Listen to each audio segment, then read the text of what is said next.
사람들은 모두 저주 아래에 있습니다. 기록되기를 율법책에 기록된 모든 것을 항상 지켜 행하지 않는 사람은 다 저주를 받는다고 했기 때문입니다. 하나님 앞에서는 어느 누구도 율법으로 의롭다고 인정받지 못하는 것이 분명합니다. 의인은 믿음으로 살리라고 했기 때문입니다. 율법은 믿음에서 난 것이 아닙니다. 오히려 율법을 행하는 사람은 율법 안에서 살리라고 했습니다.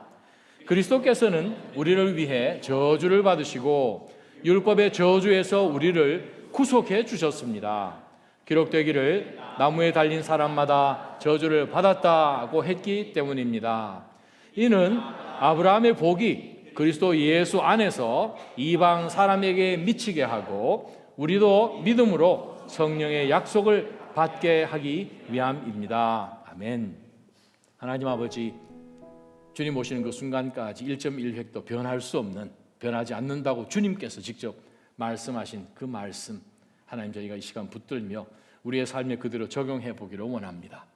하나님이여, 주님 앞에서는 그 순간에 영원할 것이라고 생각하며 붙들었던 그 모든 것들은 다 사라지고 정말 영원할 바로 그것만 주님 저희가 붙들고 있어야 할 터이니 주여 하늘의 복을 저희에게 더 허락하여 주옵시고 세상이 우리에게 약속하고 또 현란시키는 그런 모든 것들은 눈을 감을 수 있는 믿음의 담대함 허락하여 주옵소서.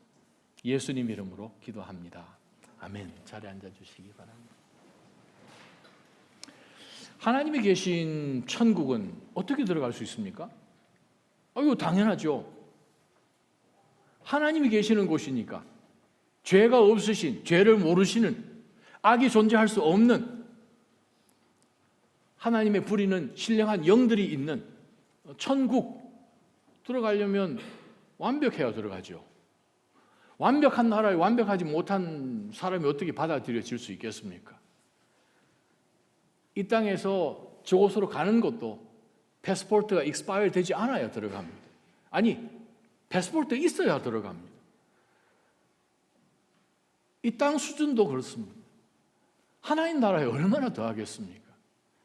그러면 완벽한 사람이 들어가는데 내가 거룩하니 너희도 거룩하라 라고 한 말씀처럼 그렇습니다. 하나님 나라 들어갈 수 있는 그 근거는 온전한 사람만 들어갈 수 있죠.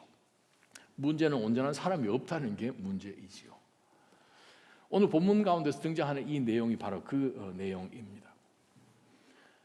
정말 우리 힘으로 하나님 나라 절대 들어갈 수 없는, 하나님의 진도를 절대 피할 수 없는, 우리가 원하든 원하지 않든 우리 마음 가운데서 불쑥불쑥 드러나는, 믿고 성령을 체험하고 성령 하나님 우리 가운데 들어와 내주고 하고 계시는 그리스도인임에도 불구하고 우리는 가끔 원하지 않는 소리가 입속에서도 나오고 마음 가운데도 있고 계속 sinning Christian으로 우리가 지금 살아가고 있지 않습니까? 정말 우리가 도저히 우리 힘으로 얻을 수 없는 그 구원을 하나님께서 직접 이 땅에 인간의 몸을 갖고 오셔서 우리 대신 완벽한 하나님이시고 완벽한 인간이시기 때문에 십자가에 달리셔서 인간으로 모든 인간들을 대표하여 하나님이시기 때문에 모든 인간들의 죄를 한 사람 예수 그리스도 위에 다 짊어질 수 있는 그 존재로 십자가에서 하나님의 저주를 받으시고 죽으셨죠. 죄의 삭은 사망이기 때문에 The wages of sin is death. 죄의 결말은 죽음이기 때문에. 왜냐하면 하나님은 공의의 하나님이십니다. 아담과 하와가 죄를 지었을 때 정령 죽으리라 말씀을 했습니다. 정령 죽어야 정상입니다. 그래서 죽음이 온 것이지요. 하나님과의 분리뿐만 아니라 육체적인 그러한 죽음이 시작된 것입니다. 그럼에도 불구하고 하나님께서는 우리가 사단에 속아서 잃어버렸던 정말 하나님과의 그 아름다운 관계, 정말 이 패러다이스, 바로 그 하나님의 그 임재 속에 거하는 그것을 회복시키시기 위하여서 영원전부터 하나님은 구원자를 통하여서 우리를 구속시킬 계획을 세우신 것을 우리는 성경 여러 곳에서 보게 되었습니다. 지금 갈라디아 교회의 문제는 자신들은 사실 외인들, 이방인들이었기 때문에 뭐 언약이나 구원이나 이런 거 전혀 상관이 없이 그냥 여러 신들을 비나이다 하면 되는 줄 알고 살다가 바울 사도가 그 지역을 통과하면서 그들이 전혀 듣지도 못하고 그냥 신화적인 그러한 이야기들로만 어스름풋하게 알고 있었던 그 모든 가운데서 정말 하나님 나라가 있고 심판이 있고 한 번 죽는 것은 사람에게 정한 것이지만 그 이후에 심판이 있는데 우리가 어떤 심판을 받을 것인가, 그러나 그 심판을 피할 길을 예수 그리스도를 통해서 이미 허락해 주신 그 놀라운 복음의 소식을 듣고 그들이 너무너무 기뻐했습니다. 아니 도대체 이런 것이 어딨냐고, 내가 한 것이 하나도 없는데 내가 만난 것도 없는 그분이 내 죄를 대신하여서 십자가에 죽으신 그 사건 하나를 내가 믿습니다. 그 믿는 믿음 하나 가지고 내가 하나님 나라 갈 수 있다고? 이야, 도대체 이런 게 어디냐고. 갈라디아 교회가 너무 기뻤어요. 그리고 바울 사도가 그렇게 기뻐하는 것을 보고 그 다음 여정으로 계속 진행해 나아가는데 1차 전도 여행 가운데서 갈라디아서는 바울 사도가 1차, 2차, 3차 전도 여행 끝나고 난 다음에 여러 서신들을 기록을 하는데 바울 사도가 제일 먼저 쓴 서신이 바로 이 갈라디아서이죠. 1차 전도 여행 끝나고 난 다음에 쓴 갈라디아서.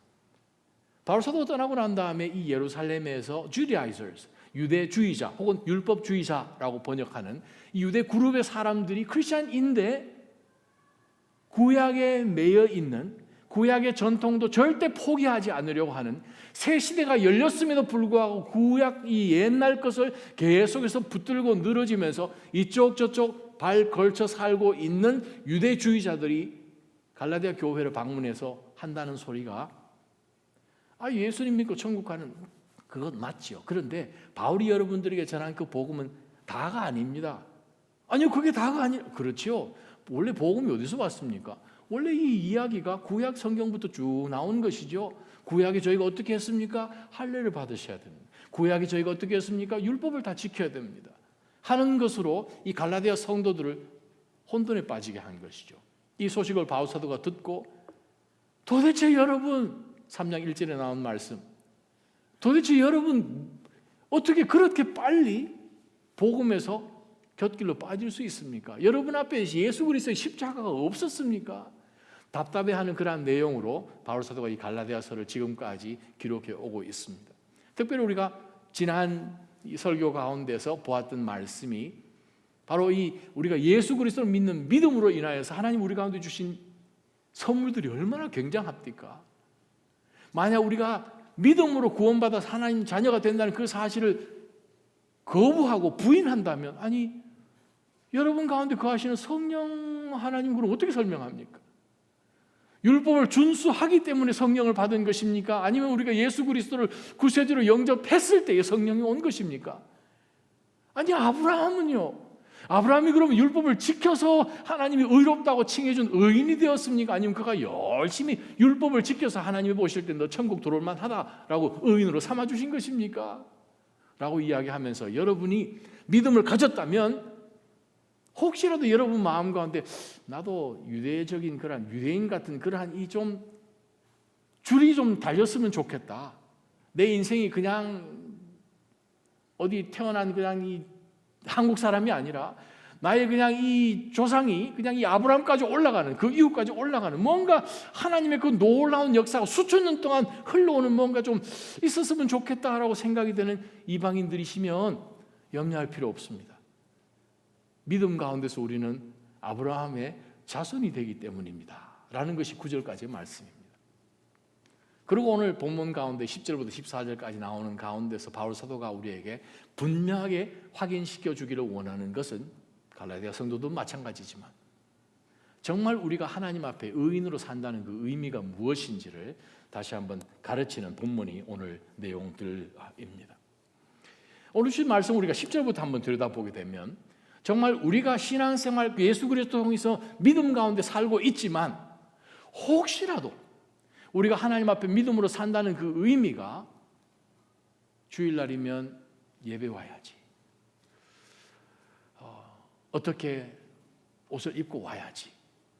물론 외적인 것, 그릇이 중요하긴 하죠. 그릇에 따라 무엇이 담기느냐 그것도 결정되니까. 그렇지만 정말 우리가 율법주의적인 리글리스틱한 그러한 신앙생활로 우리가 흘러버리지 않도록 본질을 놓치지 않는 것이 너무나 중요함을 오늘 말씀은 우리에게 가르치고 있습니다. 우리 가운데 저주받기를 원하는 사람이 누가 있겠습니까? 우리 가운데 하나님의 화를 자초하는 그것을 즐기는 사람이 누가 있겠습니까? 그것은 안 믿는 사람들도 아유 복받기를 원하는 거잖아요. 우리 믿는 사람이면 당연히 더 그렇겠죠. 자, 그러한 가운데서 바울 사도가 다시 한번 이 갈라디아 성도들에게 선포하는 말씀이 있습니다. 10절 말씀입니다. 율법의 행위에 근거해 사는 사람들은, 즉 율법이 가장 중요하다고 생각을 해서 율법에 근거해서 율법이 기준이 되어서 살아가는 사람들은 참 죄송하지만 모두 저주 아래에 있습니다. 그러면 이제 우리가 질문을 던져요. 도대체 율법이 무엇입니까? 물론 신약 성경에 율법, 노모스라는 그 단어가 쓰여질 때마다 그것이 모세의 오경을 가르칠 수도 있고 구약 성경에 등장하는 하나님의 여러 명령일 수도 있고 좀 여러 이 상황 가운데서 해석할 수 있는 그러한 이 방법들이 조금 있기는 하지만 그냥 오늘 본문 가운데서 그냥 모세의 율법이라고 이제 생각을 해봅시다. 자, 바로 이 율법 가지고 우리가 살아야 되겠다. 율법 근거를 해서 하나님으로부터 저 인정할 만하지요 하나님이라고 하려고 하는 그 사람은 참 미안하지만 저주 아래 있다는 거예요. 그러면 우리가 질문을 해야 됩니다. 나는 율법 아래 있는가? 아니면 그리스도의 은혜 안에 있는가? 그리스도의 은혜란 것이 무엇입니까? 그레이스라는 것은 내가 할 수 없는 것을 하나님이 정말 거저 주신 것이죠. 긍휼이라는 것은 하나님으로부터 용서를 얻는 것이고, 은혜라는 것은 우리를 그냥 한없이 그냥 덮어주시고 우리를 하나님의 자녀 삼아주신, 구원해 주신 그 놀라운 하나님의 하신 일, 바로 그것이 포커스이지요. 자, 근데 오늘 본문 가운데서 이야기합니다. 율법의 행위에 근거해서 사는 사람들은 모두 저주 아래에 있습니다. 이유는 율법책에 기록된 모든 것을 항상 지켜 행하지 않는 사람은 다 저주받는다 라고 신명기 27장 26절을 인용합니다.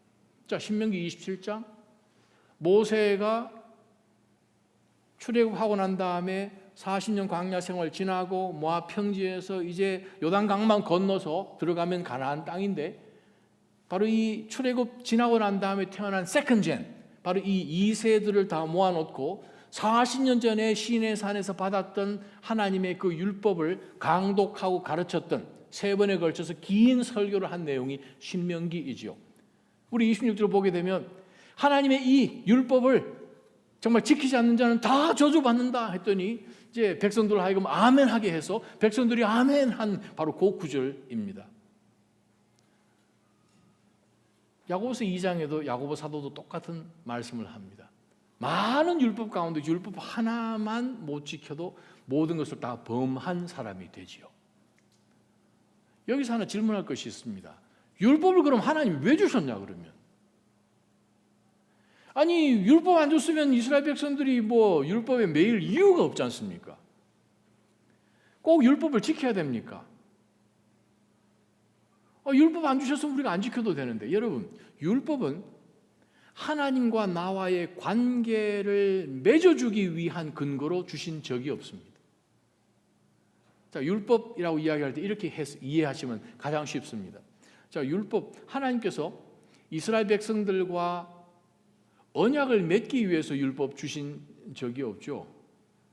출애굽기 20장에 등장하는 시내산 그 율법은 이스라엘 백성들이, 다른 민족도 아니고 이스라엘 백성들이 하나님과 이미 언약 관계에 있는 백성들에게 주신 것이 율법입니다. 유대주의자들이 와서 갈라디아 지방에 있는 성도들에게 요청하는 것은 율법을 지켜야 하나님하고의 관계가 좋아져서 하나님 앞에 의인이 되어서 하나님의 백성이 되는 것입니다. 근데 율법은, 구약의 율법은 이미 하나님 백성된, 이미 하나님의 언약 관계에 있는 이스라엘 백성들에게 그들이 가나안 땅에 들어가게 되면 하나님의 백성이기 때문에 어떻게 살아야 할지를 인스트럭트 해주는 내용이 율법입니다. 율법은 선한 것이죠. 왜? 그 율법을 통해서 하나님이 기뻐하시는 삶의 모습이 어떤지를 가이드해 주신 것이 율법인데, 그 율법을 잘 지킴으로 구원받는 것이 아니라 그 구원이 오기도 전에, 율법이 이스라엘 백성들에게 전해지기 500년 전에 하나님께서는 아브라함에 나타나셔서 율법이 나타나기 훨씬 이전에 이미 하나님이 언약을 맺으시고 아브라함과 아브라함의 후손들에게, 아브라함과 이삭과 야곱과 야곱의 12아들 12지파 이스라엘이지 않습니까? 이스라엘이란 이브릿, 히브리인, 하바루, 강을 건너온 바로 그 그룹이 생기기 훨씬 500년 전에 하나님께서는 아브라함을 선택하셨습니다. 그를 선택하시면서 하신 말씀이 무엇입니까? 하나님이 그에게 나타나셔서 창세기 12장 특별히 3절, 4절, 5절이에요. 복을 주겠다. 네 자손에게 복을 주겠다. 아직 후사가 없었지만 하나님 후사를 주겠고, 그 후사를 통해서 많은 정말 하늘에 있는 별, 바다에 있는 그런 모래같이 만들어 주겠다. 그랬을 때 그 하나님이 주신 말씀에 아멘 하면서 그가 믿죠.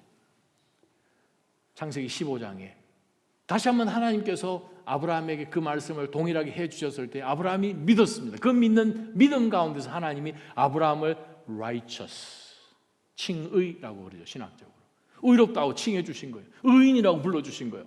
왜? 하나님이 말씀하신 그것을, 그 약속을 붙들고 아멘 했기 때문이에요. 로마서 4장에 나온 내용이죠.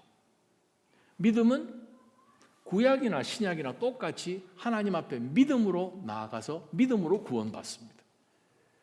구약에는 율법 지켜서 구원받은 사람이 단 한 사람도 없습니다. 예를 들어 보겠습니다. 다윗은요.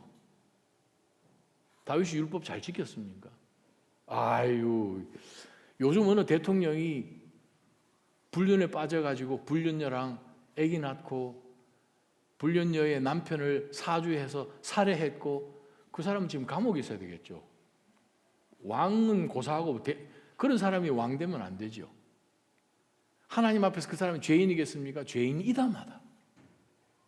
그럼에도 불구하고 하나님께서는 다윗을 성령을 통해서 스데반의 입술 가운데서 나온 말씀이 무엇입니까? 하나님의 마음에 합한 자요. 어떻게 그게 가능합니까? 다윗은 하나님을 향한 믿음이 있었다는 거예요. 그런 인간적인 관점에서 보면 죄인이었죠. 모세는요. 아니, 모세는 이스라엘 백성들이 생각할 때 모세는 모든 라반, 이 모든 이 하나님과의 관계 속에서 이스라엘 백성들에게 말씀을 선포하는, 가르친 사람들, 스승 중에서 최고이지 않습니까? 율법을 받아서 전해준 사람이지 않습니까? 그런데 그 모세는 자기가 받은 그 율법에 의거해서 볼 때 완벽한 사람이었습니까? 그러지 않았어요. 모세도 하나님 말씀하시는데 그냥 말씀만 하라는데 지팡이 가지고 막 휘둘렀지 않습니까? 그것 때문에 물론 가나안 땅 못 들어가기도 했지만, 자, 율법에 의거해서 볼 때에 자기 아들, 자기 자신, 율법에 의거해서 할례하는 그것조차도 아브라함도 했는데 몇백 년 지났다고 그냥 자기는 전혀 그냥 할례 안 했던 사람이 모세였습니다. 자, 율법을 지킴으로써 하나님 앞에 의인이 되는 것이 아니라 하나님을 믿는 믿음 가운데서 믿음으로 하나님 앞에 관계가 있는 사람에게 그들이 어떻게 살아가야 할지를 준 것이 율법인데, 그 율법을 지킴으로써 하나님 앞에 의롭다고 반대 방향으로 지금 가는 그것에 대해서 오늘 성경은 말씀하시기를 저주 아래 있다라는 것이죠. 11절 말씀입니다. 하나님 앞에서는 어느 누구도 율법으로 의롭다고 인정받지 못하는 것이 분명합니다. 그래서 다시 한번 이 하박국 2장 말씀을 인용하면서 의인은 믿음으로 삽니다. 자, 하박국 이야기를 지금 바울 사도가 성령의 감동을 통하여서 또 말씀을 줍니다. 하박국, 유다의 선지자죠. 바벨론이 지금 쳐들어오는 상황입니다. 하나님이 하박국에게 이야기합니다. 하박국아, 바벨론이 쳐들어오는데 남쪽 유다 다 사라진다. 하나님의 언약 백성이 하나님 알지 못하는 이 포악한 이 바벨론이 쳐들어와서 어떻게 하나님의 나라가 득세하는 그 당대의 최고의 이 권력을 자랑한 그냥 가는 모든 나라들을 점령해버렸던 바벨론. 뉴욕 메트로폴리탄 뮤지엄 가시면 바벨론에 있는 모든 기록들이 많이 있습니다. 뉴욕 가시면 다른 거 자꾸 가지 마시고 메트로폴리탄 뮤지엄 들어가셔가지고 좀 다니십시오. 할렐루야. Ancient Near East Chamber 들어가셔가지고 이게 느부갓네살 왕이 쓴 말이구나. 이 빔 프로젝터를 벽에다 막 쏴주고 하거든요. 역사죠. 신앙은 역사입니다. 믿음은 역사입니다. 기독교는 다른 종교와 다르죠. 그래서 기독교는 종교가 아니죠. 역사입니다. 그래서 하나님께서 하박국에게 내가 사랑하는 이 유다를, 비록 유다가 하나님 앞에 범죄하고 우상숭배하고 말씀 가운데 율법 가운데 제사장의 나라로 이방 민족들 앞에서 거룩하게 살아가지 못했기 때문에 그들이 이 가나안 땅 들어가기도 전에 신명기 28장에 너네들에게 내가 복과 저주를 주겠다. 너네들이 선택하라.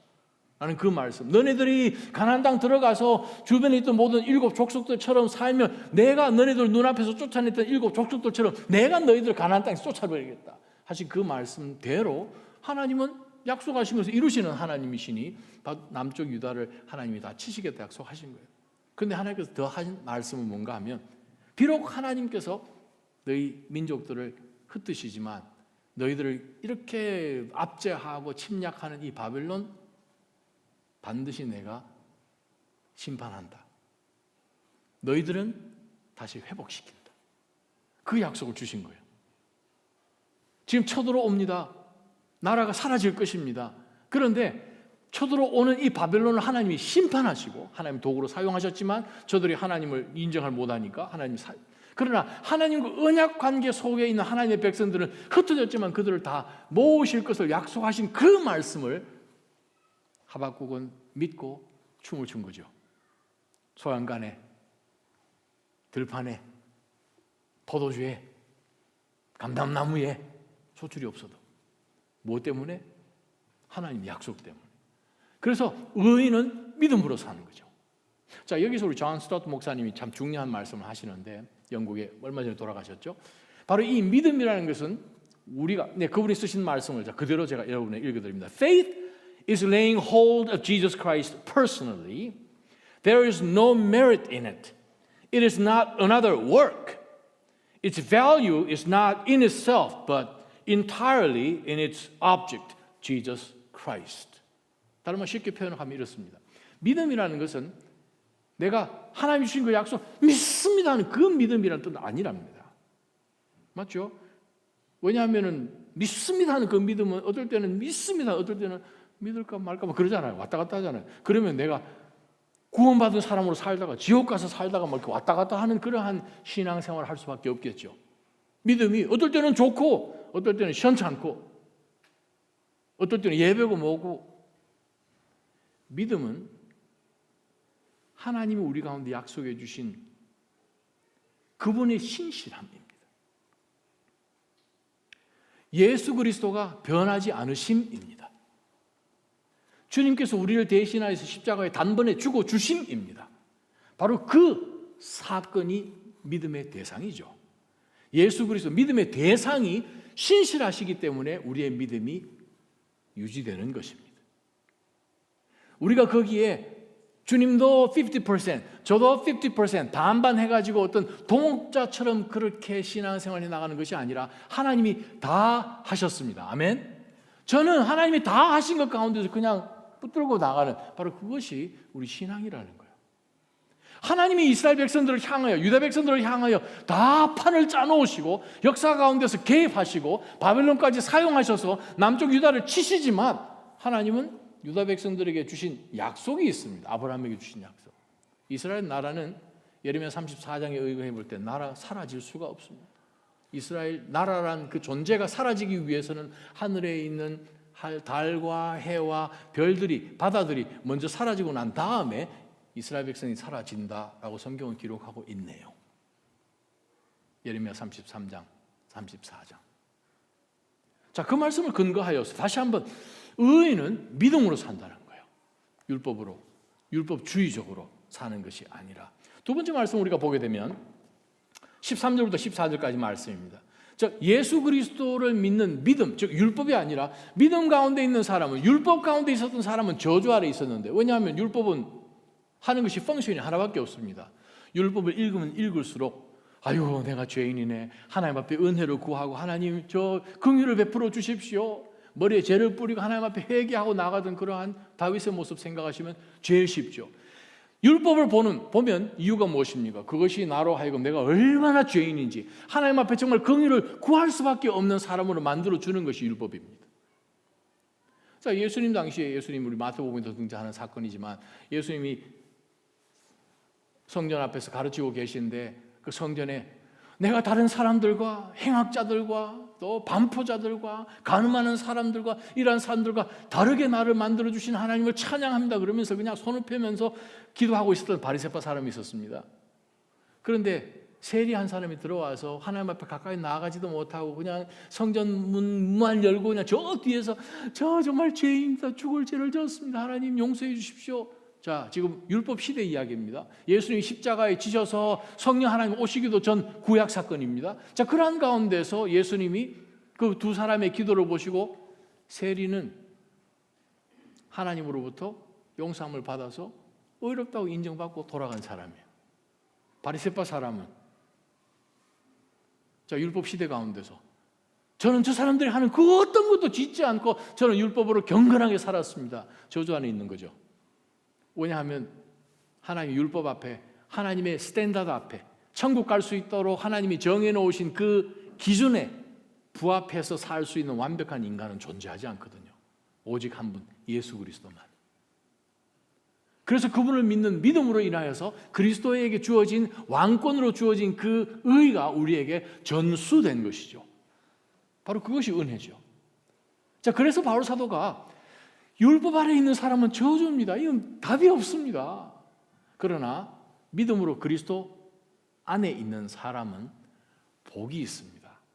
말씀을 한번 보시면 그리스도 예수께서 우리를 위해 저주를 받으시고 죄의 삭수로 율법의 저주에서 우리를 속량해 주셨습니다. redeem 해 주셨다는 거죠. 바로 이 단어는 로마 시대 때에 죄수로 끌려간 사람들을 노예 시장에서 돈을 주고 주인이 그 사람을 사든지 아니면 돈을 주고 그 사람을 자유인으로 만들어 주든지 하는 그 단어입니다. 예수 그리스도께서 본인이 십자가에 죽으심으로 인하여 모든 죄를 지은 사람은 죽을 수밖에 없는데 그리스도께서 내 죄를 대신하여 죽으셨기 때문에, 피값을 주셨기 때문에 내가 죽어져야 할 이 죽음을 주님이 죽어주셨기 때문에 내게 값이 치러진 거예요. 바로 그 사건을 믿는 자들에게 예수 그리스도는 우리에게 얼마든지 자유함을 주실 수 있는 구속의 길을 열어주신 거예요.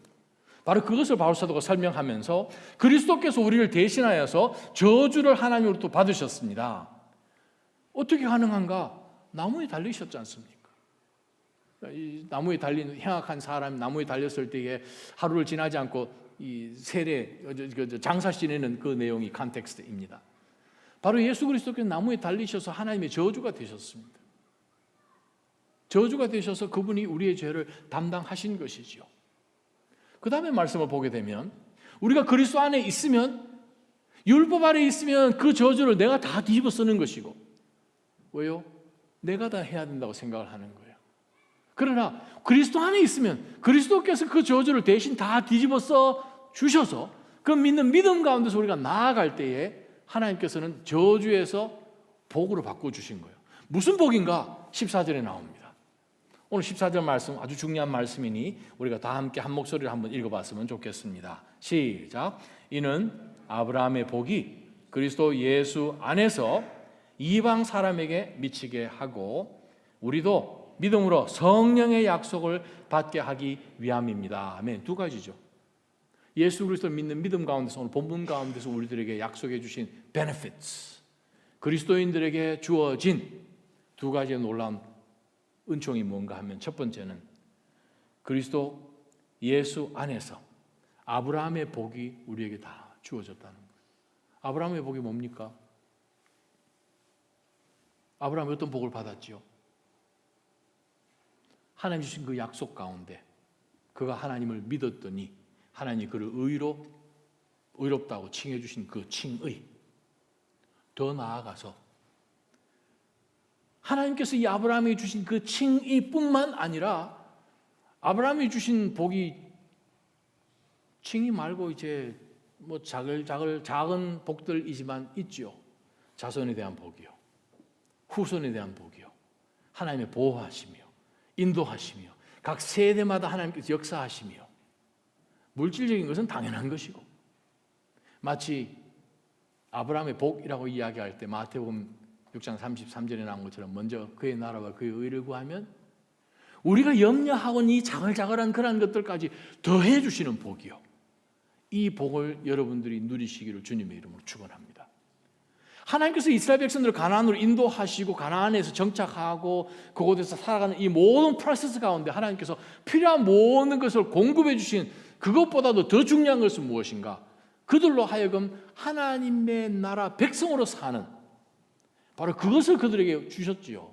그런데 우리는 때로 신앙생활 하면서 와, 하나님이 어떻게 40년 동안 이스라엘 백성들이 광야 생활을 해나가는 건데 신발도 딸지 않고 소매도 해지지 아니하고 아침에 저녁에 그런 것만 우리가 자꾸 보면서 그게 복이라고 생각한, 그거는 그냥 따라오는 복이에요. 진짜 복은 무엇입니까? 하나님과의 관계가 되어진, 하나님과 인티메이트 펠로우십이 있다는 것, 하나님의 자녀가 되었다는 것. 다른 말 표현하면 하나님께서 우리를 구원해 주셨는데 우리 삶 가운데서 살아가면서 때로는 우리가 와, 이건 내가 해결해야 되는 문제구나, 이건 내가 열심히 노력해야 되는데 내가 할 수 없구나 하는 가운데서 우리는 우리 스스로를 한하면서 내가 그 문제를 해결하지 못해서 정말 답답해하고 두려워하고 어찌할지 몰라하는 그러한 상황을 우리는 발견합니다. 믿음은 분명히 있는데 신앙이 흔들흔들 내가 해결해야 될 것처럼 생각을 한다는 거죠. 그러나 만약 우리가 예수 그리스도 안에 믿는 믿음 가운데서 우리가 아브라함의 복을 우리가 받았다면 그 복 안에는 모든 것이 포함되어 있을 줄 믿습니다. 아멘. 그것은 하나님께서 우리를 자녀 삼으시고 우리를 통해 하나님이 놀라운 일들을 행하실 모든 것, 마치 고린도후서 1장에 나온 것처럼 성경에 있는 모든 약속들은 그리스도 예수 안에서 얼마든지 예스입니다. 아멘. 우리 한번 읽어볼까요? 시작. 하나님의 약속은 그리스도 안에서 얼마든지 예가 됩니다. 그러므로 우리는 그를 통해 아멘으로 하나님께 영광을 돌립니다. 말씀을 읽을 때마다 우리가 믿음 가운데 있기 때문에 성경에 기록된 모든 말씀이 하나님의 백성들, 즉 의인, 믿음으로 살아가는 그 의인들에게 주신 말씀이니 그리스도께서 다 완성해 주셔서 그 그리스도를 믿는 믿음 가운데서 내가 믿음으로 아브라함의 후손이 되었으니 우리는 저주가 아니라 복을 누리는 사람이라는. 또 다른 하나 놀라운 것은 무엇입니까? 성령이요. 성령 하나님을 우리가 받았다. 성령 하나님 무엇입니까? 성경에 디파짓이라고 번역하죠. 보증. 그 말은 우리가 어느 날, 어느 순간에 우리의 삶 가운데서 우리는 전혀 알지 못하지만 하나님께서 우리를 부르시면 우리가 주님을 만나고 눈 깜짝할 순간에 우리가 변화하여서 주님을 얼굴과 얼굴을 대하여 마주 볼 수 있는, 주님과 연합하는 그 아름다운 그 영광, 그 자리에 들어간다는 거죠.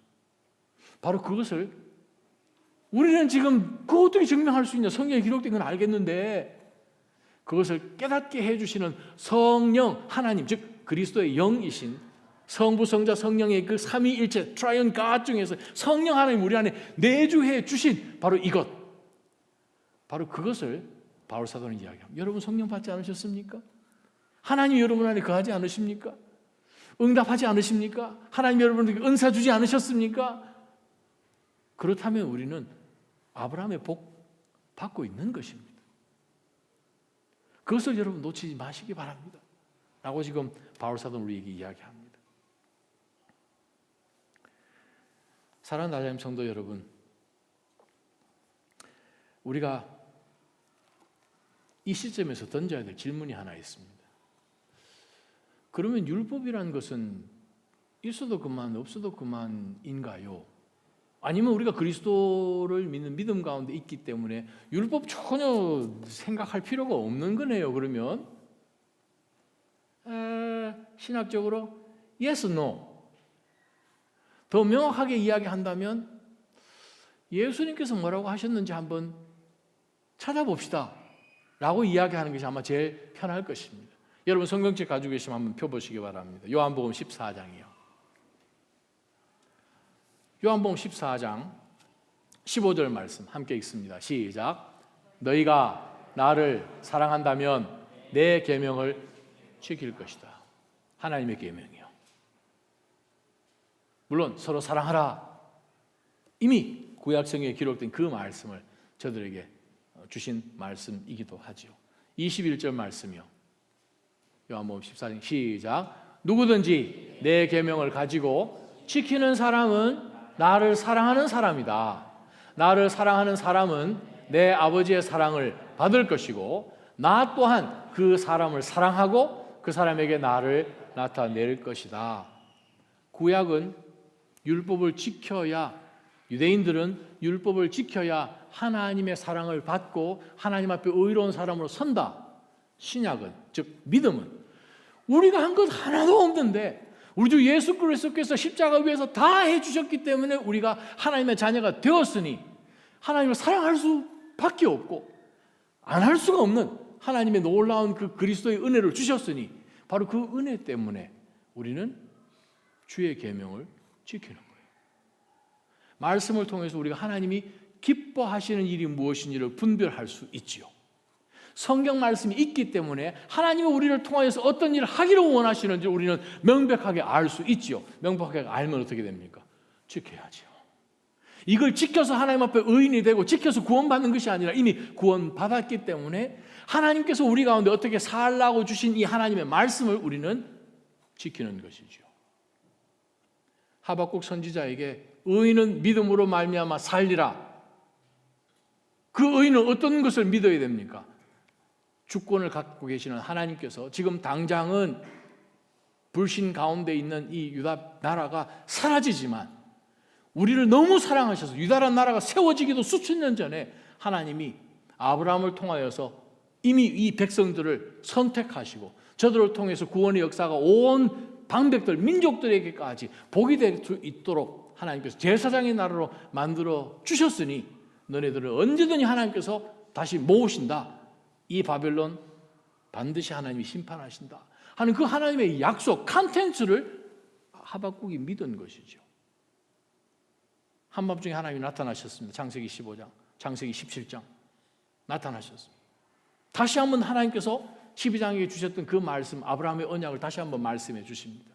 15장 가운데서는 하나님께서 이 화롯불 같은 것으로 인하여서 이 아브라함 앞에서 지금 언약을 하나님 혼자 만들어 가시는 것이 기록되어 있지요.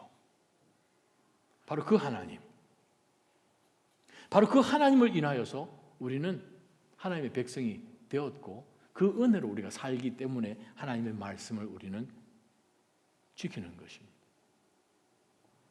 하나님의 말씀 한 구절 더 찾아보았으면 좋겠습니다. 디모데후서 말씀, 여러분이 익숙한 말씀입니다. 디모데후서 3장 15절부터 17절까지 말씀 함께 읽습니다. 시작. 또 너는 어려서부터 성경을 알고 있다. 성경은 내가 그리스도 예수 안에 있는 믿음으로 인해 구원에 이르는 지혜를 줄 수 있다. 모든 성경은 하나님의 감동으로 된 것으로 교훈과 책망과 바르게 함과 의로 교육하기에 유익하니 이는 하나님의 사람으로 모든 선한 일을 위해 온전히 준비하게 한다. 자, 지금 디모데 후서니까 바울 사도가 지금 죽기 몇 년 전에 기록한 마지막 바울 서신이고 신약 성경은 아직 컴플리트 되지 않으니 지금 디모데가 집에서 어머니로부터 할머니로부터 배워온 이 하나님의 말씀이라고 한 것은 더 구체적으로 보면 사실 구약 성경이라고 보는 게 더 맞죠. 신약성은 쓰여지고 있는 상태였으니까. 그러면 디모데가 성장하면서 배웠던 모든 성경은 하나님의 God breathed, 하나님께서 성령의 감동을 기록된 것입니다. 바로 그 말씀을 통해서 묵상하는 가운데서 와, 우리는 하나님의 은혜 아니고는 이 율법 어떻게 지키냐. 믿음으로 구약에 있었던 모든 구원받은 백성들은 믿음으로 구원받았죠. 라합이 무슨 율법을 지켜서 하나님의 백성이 되고 다윗의 선조가 되었겠습니까? 믿음으로 구원받은 거죠.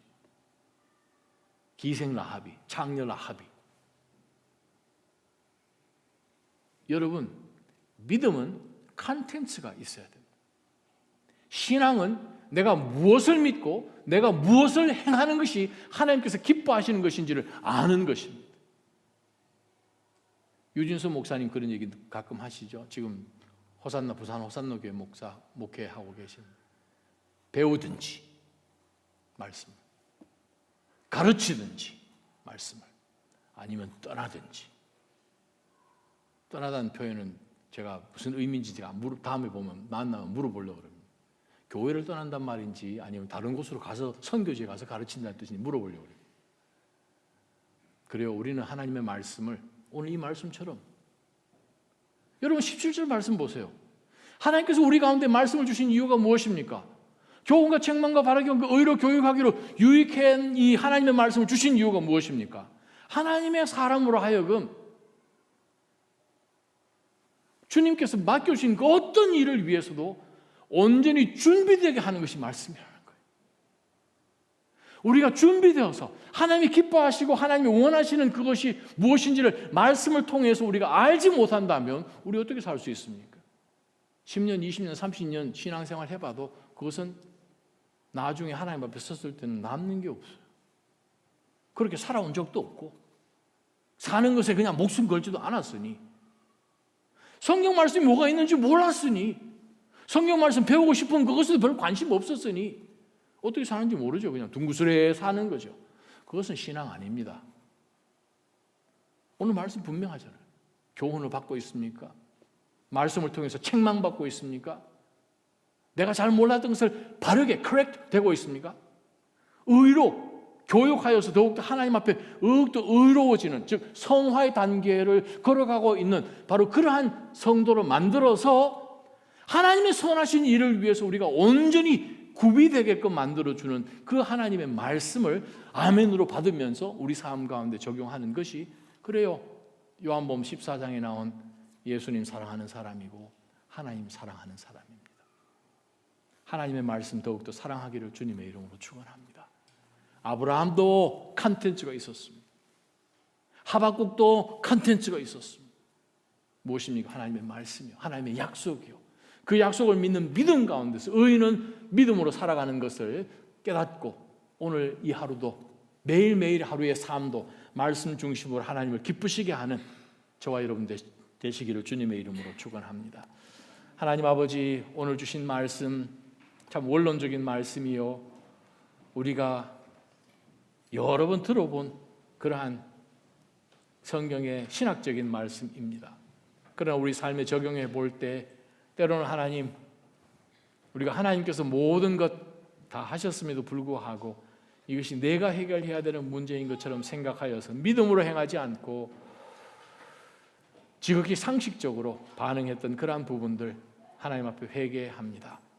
하나님, 주님께서 주시는 그 모든 약속들, 주께서 저희들 가운데 허락하신 모든 성경의 말씀들 놓치지 않게 하시고 알게 하시고, 그래야 배우고 확실한 것 가운데 거하는 저희가 되게 하여 주옵소서.